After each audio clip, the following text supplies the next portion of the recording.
एक समय की बात है। एक घने जंगलों के बीच में कंगनपुर नामक एक छोटा सा गांव रहता था। उस गांव में होली का त्योहार आने वाला था। गांव के लोग बहुत ही उत्साहित थे होली को लेके। उसी गांव में हरिया नामक एक व्यक्ति रहता था। हरिया को होली के नाम से ही चिढ़ था। एक दिन हरिया के घर में उसके बच्चों ने कहा, पापा पापा होली नजदीक आ रहा है, मेरे लिए पिचकारी नहीं ला। नहीं बेटा, इस बार की होली हम नहीं मना रहे हैं क्योंकि इस बार बाजारों और मार्केटों में केवल मिलावटी और केमिकल वाले रंग ही मिल रहे हैं, जिससे हमारे चेहरे पर बहुत ही बुरा असर पड़ सकता है। कुछ देर बहस करने के बाद उसके पिता गुस्से से बाहर चले जाते हैं। बाहर जाने के बाद उसने देखा कि गांव के बच्चे अभी से ही एक दूसरे को रंग लगाना शुरू कर दिया, जिससे हरिया और गुस्सा होकर बच्चे को पीटना शुरू कर दिया।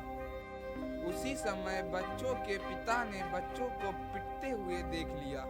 उसी दिन गांव के सभी लोग एक जगह इकट्ठे हुए, जिसके बाद हरिया के बारे में गांव वाले एक दूसरे से बात करने लगे। उन्हीं के बीच मोहन नाम का एक व्यक्ति था जो हरिया का दुश्मन था। हरिया ने उसे कई सालों पहले गलत काम करते हुए पकड़ लिया, जिसके बाद मोहन को पुलिस के हवाले कर दिया। मोहन ने उसी दिन फैसला किया, मैं जिस दिन निकलूंगा उस दिन हरिया को सबक सिखा के रहूंगा। उन्हीं गांव वालों के बीच मोहन सोचता है कि आज मुझे ये मौका मिल गया, मैं अब हरिया को मजा चखा के रहूंगा। उसके बाद और गांव वालों ने मिलके एक प्लान बनाया।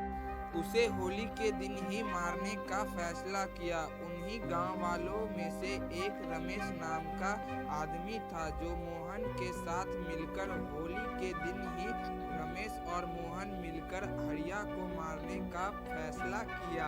अब होली का दिन आ गया और मोहन और रमेश कई सारे मिठाई और पकवान लेकर हरिया के घर गया और हरिया को उसने आवाज देके बुलाया, हरिया भाई आप बाहर निकलो, हम सब गांव वाले आपके साथ होली का त्योहार मनाने आए हैं।